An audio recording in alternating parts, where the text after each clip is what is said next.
Hi, my name is Emily Sullivan, and I have Tourette syndrome, a neurological disorder in which I make sounds and movements I can't control called tics. And right now, I am at church. And so a lot of you people who have tics might wonder how you deal with church, and the answer is I don't deal with it well.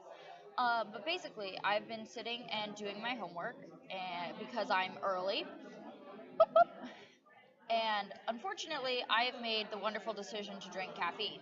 So that's going well. I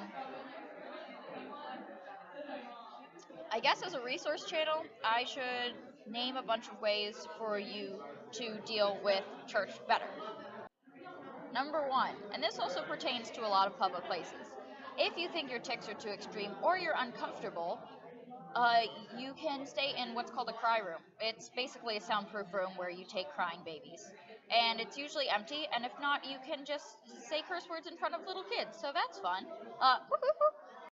Hi, Emily here. Side note, you should probably not do that. I used to hide in the cry room, but then I learned that I was acting like I was ashamed of my tics, and although I'm embarrassed, I'm not ashamed, and I want other people to be able to know that I'm still an approachable human. Hi, another side note, I don't know what that reflective thingy is in the middle of the screen, but it's there the whole time, so enjoy it.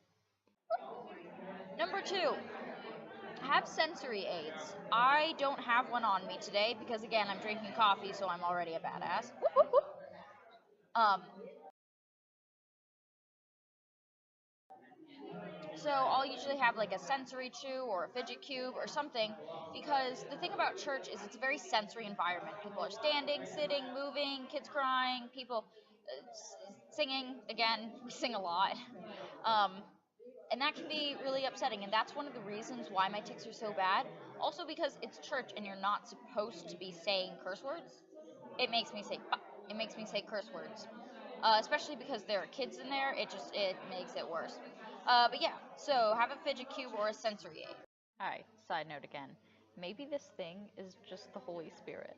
It's just a glowy orb. It's come to take away my sins or my Tourette's. Just kidding. I don't know what it is. Please, I don't mean to be sacrilegious. What the hell is it?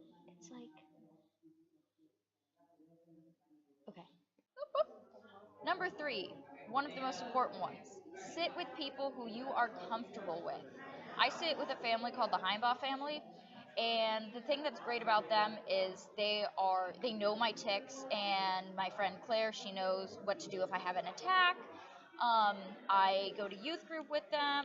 I'm very churchly. I'm some Quaker or something. No offense if they're Quakers. Is that politically incorrect? Sorry.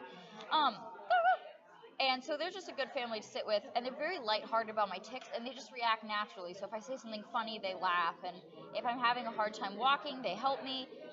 Everything. And what's important is they're not my caretakers; they are my friends, and I sometimes need help, and they are always willing to give that to me, and I don't want to ever abuse that. So yeah, I could be like, oh, I need a back massage. Like, no, I just don't do that. And lastly, if you're uncomfortable, you can do what we did at my old church, which was have a sign outside the door, and that basically mentions that somebody in the congregation makes a joyful noise occasionally, and has Tourette syndrome, and not to worry about it, and to explain it to your kids if you feel the need to.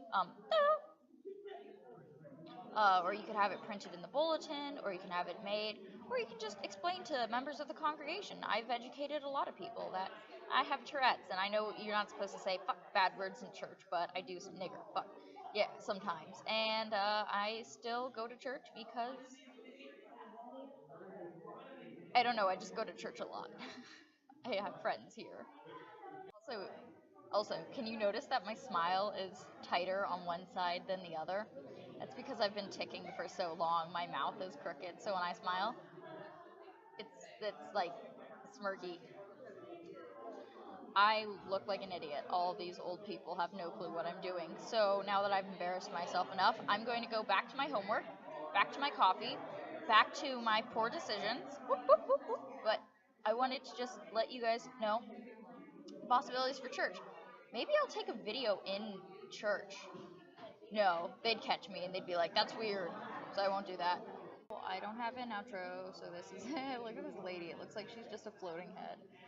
Oh, she's gone now. Oh, here comes another one.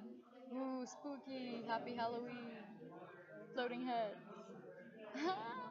Okay, I'm sorry. I'm just entertaining myself at this point. Bye.